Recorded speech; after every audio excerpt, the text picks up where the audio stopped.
Somehow, we've made it to episode 6. Welcome, everybody. It's the JT Puck Talk podcast with you, as always. I'm Justin, and with me is Thomas. And we have a couple interesting things to talk to you guys about today. And we're, again, sorry that we didn't get a podcast out last week. That's on me. That's completely on me. Thomas, how's your week been? It's been okay so far, just writing some articles and just watching some hockey. All right, now the fans don't care about our weeks. They want to know what's going on in the world of hockey. So yesterday, we're going to start off with this because this blew my mind. I wasn't home much yesterday. I only saw updates on my phone. I really got to read about it this morning. Apparently, the Oilers CEO, that guy who's like in charge of Connor McDavid and his success in his career from a team standpoint, is attacking one of his players, basically. It was a heat of the moment thing. He apologized after, but explain to us, Thomas, what exactly this guy said to his forward, Tobias Rieder. Well, he didn't say it to his. Well, he said about not to his for face. Tobias Rieder, but he said at a ticket holding event for obviously Oilers ticket holders. Um, he said that they won't re-sign Tobias Rieder at the end of the Oilers season. He said that if Tobias Rieder had 10 to 12 goals, the Oilers would be in the playoffs, and he's kind of not blaming Tobias Rieder because they're not in the playoffs, but like he's kind of throwing a shot at Tobias Rieder and his agent. And I think it's also a shot at his former GM, Peter Chiarelli. Peter Chiarelli, yeah. I forgot he was gone. But oh, man.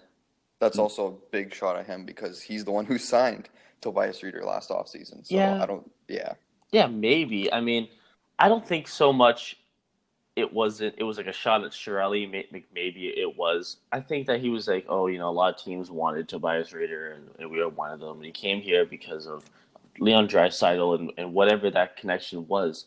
However, look, these season ticket gatherings, they're a complicated thing for a CEO to go up there and say, especially when the team is in the state you want them to be. I respect the heck out of Derek Jeter for what Derek Jeter did a couple of years ago. I don't think that was the right move for the franchise when he's with the Miami Marlins. He still is, but he just blew the team up to save money and rebuild when the team had some really good players on them, including Giancarlo Stanton and Yelchin and all these guys. They had really good players, but when he held that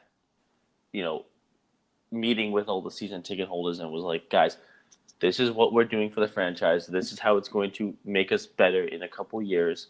He wasn't blasting players, but it's tough. Fine. Yes, but it is tough when the season ticket holders are those are the people who give you so much money and are so devoted to the team. They're going to ask you tough questions. You can't go after one player in these meetings just to make season ticket holders happy or give them the answer that maybe they want. Yeah, I don't agree with what Nicholson said. So he apologized. He said they laughed it off, but he's like, the Edmonton Oilers are not re-signing this player at the end of the year. Like, why would any pending UFA this summer, who's not like a bona fide NHL player, somebody who's signing on like a low-risk, low-term contract to prove himself with the Oilers, why would you want to go there when your CEO has the tendency to just blast you? Yeah, that's not a good sign. If you're underperforming. Like, this team has the best player in the world from an offensive standpoint. I know Kucherov's absolutely lighting it up, but come on, it's Connor McDavid.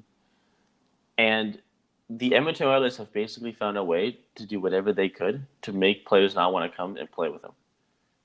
And doing stuff like this continues to be following that rhythm of just, here's one good reason to play with the Oilers. Here's a ton of reasons why it might not be great.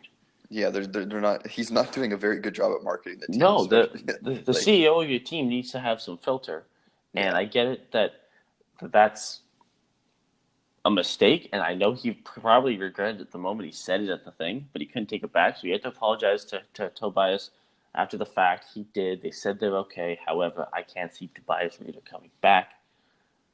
I hope he even gets a contract next year. I get it. He knows himself better than anybody. He's having a bad year. He knows that. Yeah. I feel bad for Tobias Rieder because he might get run out of the league just because he has 0 goals this year. Mm-hmm. Before we move on to the next topic, if we're talking about like CEOs and we're talking about owners saying stupid stuff, we're going to talk about the Maple Leafs in a second because they've had some issues this last week. They've been probably the best team in the NHL that's struggling massively in March. Out of like the top 7, 8, 9 teams in the league, they've had the roughest March for sure. We're going to talk about them in a second. But did you see what Eugene Melnick, that fantastic, great owner of the Ottawa Senators, said about the Maple Leafs? No, I did not see what he said, but I knew You he did. was on like 590 or whatever in Ottawa or something. You didn't see it? No, I didn't see it. Oh, I'm going to enjoy telling this to you. I'm sure there's a couple people listening right now who know exactly what I'm about to say. So Eugene Melnick was asked about asked about the rebuild and everything, and for some reason he decided to relate it back to the Toronto Maple Leafs. I guess Atlantic Division rival went through a massive rebuild a couple of years ago, when like Buffalo actually got good off of the rebuild. But he was basically saying we look at our Atlantic Division rivals, the Toronto Maple Leafs, and their rebuild. They got lucky. They drafted well. They developed well. They signed good free agents. But we don't want to make the same mistakes as some of the other teams' rebuilds did. Look at the Maple Leafs. They did a rebuild, but they forgot about the defense part. And now they're gonna have no cap space to add, and blah blah blah blah blah. Basically, for some reason, decided to take shots at the Maple Leafs, Yeah, Eugene, you got to focus on your team, buddy. which is incredible. They, By the fact that every single fan in Ottawa, A, wants you gone, B, would take the Maple Leafs team over any Ottawa team in like the past decade, 20 years. I mean, do you think there's ever been a Ottawa team in like their entire existence since they came in? I think it was like 91, 92, 93, something like that. They came in. Do you think there was ever a time in those 25 years where there was as much young, talented depth and optimism as there is with these Maple Leafs? I know they've made the conference finals. yeah. I get it. But look what happened out of that. When you're talking about young players, like I don't think they had like as much young players in one season playing and making an impact like the Leafs players are doing. But obviously, the year they made the finals and they lost to Anaheim was a great year. It was a great year, but Yeah, they weren't full of young players, that's what I mean. That's what I mean. right? They weren't Like you, full of you, young you players. didn't look at the team and go, man, our window to contend is another 6, 7 years off of this Yep, team. I know Like what you you mean. didn't. Like you just like I don't know. I think that also Eugene Melnick needs to do his homework a little more, because is the Leafs defense a stellar defensive core right now? It is not. But we forgot about defense. Travis Dermott's getting better. They forgot we have a guy named Rasmus Sandin who's lighting up the AHL. Timothy Timothy Liljegren, Liljegren, yeah. yeah, lighting up the NHL. The defense looks right. Well, we'll transition to the Leafs now. I don't think that you should be comparing the Ottawa Senators rebuild to the Toronto Maple Leafs rebuild, because if the Ottawa Senators can do 3/4 of what the Maple Leafs have done in like 3 or 4 years, I think Ottawa fans would be cheering in the streets. I think Ottawa is doing the right thing. Just like, Don't get me wrong, Brunstrom's a great player, yeah, he's really good. but you charge criticize us for forgetting defense, criticize you guys for tanking or being as bad as you can, but you forgot that you don't have a first round draft pick. People make mistakes. You can't say, "Oh, we're not going to make the same mistakes." That's one of the biggest mistakes you can make. You could have the first overall draft pick, and it was gone to Colorado. I get defensive. I'm a Leafs fan, but don't talk about the Leafs, Eugene. You have enough problems. Focus on the building. Focus on the team. Focus Yeah. on moving forward. Congrats on the win on Saturday. We'll see you in the playoffs in 5 years. Well, next Saturday we'll get them. Oh yeah. Woo. But these Maple Leafs, let's chat about them quickly. They did win on Wednesday against Buffalo. Yeah, they actually won. They That actually was played a full honestly, 60-minute game. I thought they played a 50-minute game. I didn't like the last 10 minutes, but the first 50 minutes might have been the best 50 minutes of hockey I've seen out of this Leafs team in years. Like, they were ridiculously, they were good. But before that, they lost 3 out of 4, and they allowed, I think it was like 23 goals or something like that in 4 games. Something not good. So. Not great. And there's a lot of factors towards it. Now, you guys can be a typical Twitter fan. You guys can blast them on Twitter. Oh, they can't win the playoffs like this. Teams go through slumps. I get it. Has the Leafs' second half of the season been overwhelmingly good? No. No. It honestly hasn't. Once you get into the playoffs, you never know what's going to happen. Could we lose to Boston in the first round? Absolutely. Could we beat Boston first round? Absolutely. Kind of depends more so, I think, on how the Leafs show up. Boston is Boston. Boston is Boston. Boston's consistent. They're consistently good. They show up every day. if the Leafs show up and play like they did against Buffalo, I have no doubt with the skill on their team that they're going to run Boston to the ground. Because Boston can be as physical as they can. You cannot match up as your second or third line center matching up against Tavares and then Kadri. That first line on Boston is the best line in the series. Don't get me wrong, Obviously. right? Like Saw that that line, last year. that line, yeah, that line's going to cause problems, but they don't have the depth. If we show up, if the Leafs show up and play like they have the past week or so, no, Boston's going to win in 4 or 5. I think it's way more dependent on how the Leafs show up. Because if the Leafs play the way that they can, I think the team's way better than Boston. I think if the Leafs show up and play like they did in the first 2 games of last year, different story. But 23 goals in 4 games is unacceptable. You can say all you want. Oh, Gardner's out, Dermott's out. Yeah, that sucks. But you still got guys like John Tavares, Mitch Marner, Austin Yeah, Matthews, Morgan you Riley. have great players, and those players that you just mentioned got us out of the pickle against Philly by just outscoring the defensive woes. Yeah. Right? Freddie Anderson hasn't been great down the stretch either. I mean, no, he's been struggling a bit, but I'd rather him struggle now. exactly. He still has 8 games. He'll probably start. I'm hoping 5. He'll probably start 6. If I'm being honest, I want him to start 5, and I have the 5 I want him to start. I know which 5 I don't want. Why would you play him against Ottawa? There's just no point. I know Ottawa scored 6 goals on us last week, but typically you're not going to see that. And I would much rather have Sparks and net against that for that game. You know, I hope, and if Freddie gets 5, he'll probably get 6. Well, they play a back-to-back. I'm assuming Sparks is going to They do. Yeah. They do play a back-to-back, but the Ottawa game I don't think is a back-to-back. No, Going into that game too. And if Toronto's not still fighting with Boston for the second seed in the Atlantic, at that point, why start Freddie in tough games in the final week of the season? Like, what benefit is it? Yeah, okay, Freddie gets to go in feeling good about himself. Play him maybe against Tampa.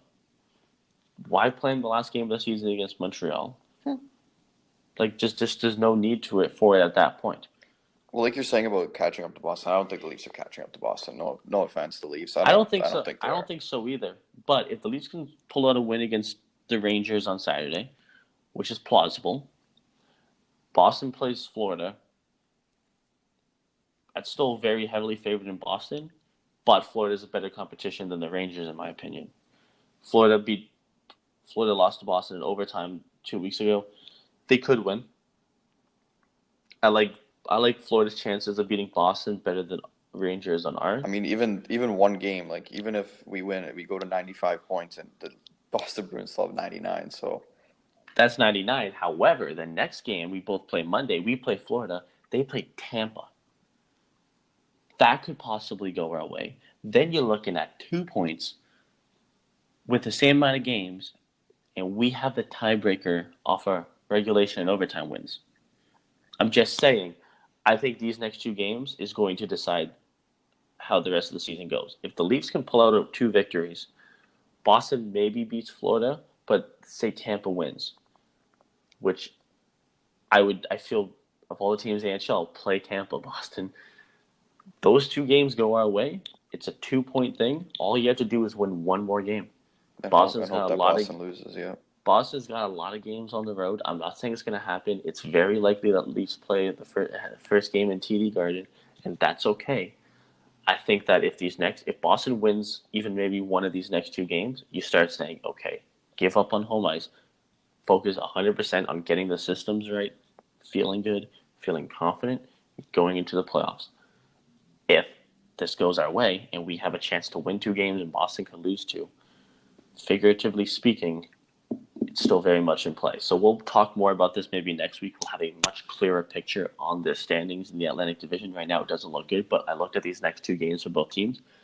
I could see a very real situation where the Leafs are down by 2 points with 6 games to go, 6 games to go. Yeah. At that point, who knows what's going to happen? Well, the key to all this is to have a good start to the game. The Leafs have not had a good start since the Calgary game on March 4th in Calgary. So you didn't think we had a good start against Buffalo? But no, like before that Buffalo game, we didn't have a good start since the March 4th game against Calgary, and then before that, I thought we played pretty good against Edmonton. We just didn't have it last I said good 2 minutes. we had a good start, not full game though. I'm saying full Not a game. full game. So they've had a rough stretch of games, and they need to start playing good in order to get to playoffs. But like you said before, I hope they get this out of the way before they get into the playoffs. Because if they do this in the playoffs for the second straight year, don't have a good start, don't have good games, don't have complete games, you're going to see a lot of people getting mad, and you're going to see a lot of people throwing hate at Mike Babcock. You already see that. We'll talk more in depth about the playoffs when it's closer. This time next week, we'll have a better, like maybe even a more clear picture on playoffs, and then the following week, with only 1 or 2 games left in the season, we may have a clear picture on the matchups themselves. So that's going to be really interesting. Only a couple quick notes before we move on. Keep an eye on the Carolina Hurricanes. I want them to make the playoffs really badly. I think that they're a fun, energetic team. I like what they're doing after the games. It brings some character to hockey. They're a bunch of jerks. They're a bunch of jerks. I have a really good friend who's a Carolina Hurricanes fan. And I got to admit, that's persuading me a little bit, just because I want to see him happy. I don't think he's seen a playoff game in 9 years. I think they'll make the playoffs. I think they'll make the playoffs too. And every time you can kick out Montreal from the playoffs, fine by me. Also, Arizona in the West. They're playing really good. They're in a dogfight with the Minnesota Wild right now, but dogfight, nice. That wasn't even intentional, believe it or not. But that's another interesting story. According to the Athletic, great service, by the way. The Arizona Coyotes, according to the Athletic, had a less than 5% chance of making the playoffs around January 4th. And they've just shot up the standings. Well, yeah, when you don't have someone who has 20 goals yet, like you'd think that team would be last place. Right? Their leading point getter is Clayton Keller, and he doesn't even have 50. Yeah. But, like, this team just has bought into the defensive style. Darcy Kemper's come in, and he's provided incredible goaltending. When Rantanen went down with an injury, these guys traded away Dylan Strome. Dylan Strome lights it up for Chicago. The player they get back, Nick Schmaltz, gets injured for the rest of the season, and they get better. That's called good coaching. That's called people buying into a system when you don't have the most amount of skills. Go on the Arizona Coyotes. Go on the Carolina Hurricanes. You want teams like this to have playoff games. I want to see Arizona and Carolina packed. I want to see those buildings. I want to see if Arizona can sell out the playoff game. I love having new teams in playoff series and makes new playoff matches. Yeah, with this format right now, I could legit see Toronto and Boston playing in the playoffs for the next 4 years with this stupid playoff format. When I get into that. But it's good to see teams like Carolina and Arizona, who haven't made it in so long, get a sniff of, those 3 weeks ago. Let's see what you can do. Moving on, though. A couple quick notes. Jimmy Howard, he signed an extension. Yeah, 1-year extension worth $4 million a season with the Red Wings. With the Red Wings. Just a perfect, in my opinion, contract to trade next year. Perfect contract. Okay, but I saw this tweet from Bob McKenzie, and I'm going to read it word for word. Howard's contract does not have any no-trade clauses, so zero limitation on Detroit's ability to trade him. So what does that exactly mean, Bob McKenzie? And I'm calling you Bob McKenzie because you probably know what that means. That just means, look, Detroit, I think, realizes that they won't be a playoff team next year. I don't even know if Ken Holland's going to be a Detroit Red Wing next year. There's no extension yet. Does he dart and just go to Seattle and try something new? I wouldn't respect that move really at all if he did. There's going to be if he leaves, the rumor is going to be Steve Yzerman's coming over to fix this. I think right now this is setting up for a situation where the possibility of a new GM comes in next year, can reassess things, and has a perfect contract to trade Jimmy Howard. I thought Jimmy Howard should have been traded this year, if I'm being honest. But they asked for a first-round pick, which is very high, and I don't think that's a price. And you think Calgary shouldn't? You think Calgary couldn't use an upgrade in goaltending? But I don't think that's really an upgrade over Rittich or Smith, really. No offense. Hey, Jimmy Howard is an all-star. So was Mike Smith last year. Yeah, technically. But Jimmy Howard's contract, I mean, I don't know if Detroit's going to trade him. It leaves the option to. They should be smart. I think that Detroit's still not used to this. Their fans aren't used to what's going on right now, being at the bottom of the standings. But Jimmy Howard likes in Detroit. If he wants to continue playing, good on Jimmy Howard. His family's there. He's, whatever. He has played good this year. Don't get me wrong. I think the Red Wings might be fighting with the Ottawa Senators for last in the league. If Jimmy Howard's definitely stolen a game or two for them this year. He's played really well. Yeah, he has Like played really really, well. really well. Mm-hmm. No, he definitely has. So good on Jimmy Howard. Get the contract. A couple other quick notes. Nick Patan, 2 more years at 7.75 for the Leafs.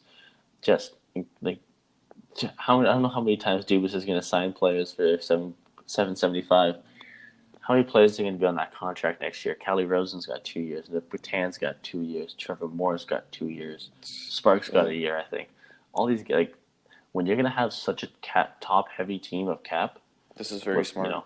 This is really smart. If you can fill out like a third line, if you can fill out a fourth line with, I don't think Tyler Ennis is going to come back. Sadly, don't think we can afford him.